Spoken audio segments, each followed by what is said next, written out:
अकोटफैल police station हद्दीत घुसर शिवारात झालेल्या महावितरणच्या ॲल्युमिनियम तार चोरी प्रकरणाचा पोलिसांनी छडा लावला आहे।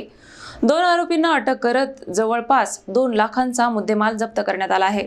अकोटफैल पोलीस स्टेशन हद्दीत घुसर शिवार आणि परिसरात घडलेल्या महावितरणच्या ॲल्युमिनियम तार चोरी प्रकरणाचा पोलिसांनी यशस्वी छडा लावला आहे। 24 डिसेंबर 2025 ते 3 एप्रिल 2026 या कालावधीत अज्ञात चोरट्यांनी घुसर, खानापूर आणि उगवा रोड परिसरातील विद्युत लाईनवरील ॲल्युमिनियम तार व रोहित्र चोरी करत सुमारे 2,83,000 रुपयांचा माल लंपास केला होता। याशिवाय वीज खांब तोडून अतिरिक्त नुकसान करण्यात आले होते। या प्रकरणी सहाय्यक अभियंता प्रदीप खैर यांच्या तक्रारीवरून गुन्हा दाखल करण्यात आला होता। पोलीस अधीक्षक अर्चिक चांडक यांच्या मार्गदर्शनाखाली तपास पथकाने खडका येथील सूरज वाघ आणि संकेत वाघ या दोघांना ताब्यात घेतले। चौकशीत आरोपींनी गुन्ह्याची कबुली देत चोरी केलेल्या तारांची विक्री व लपवणूक केल्याचे उघड केले। पोलिसांनी आरोपींकडून सुमारे 290 किलो ॲल्युमिनियम तार आणि गुन्ह्यात वापरलेली दुचाकी असा एकूण 1,95,000 रुपयांचा मुद्देमाल जप्त केला आहे। आरोपींना न्यायालयात हजर केले असता त्यांना पोलीस कोठडी सुनावण्यात आली आहे।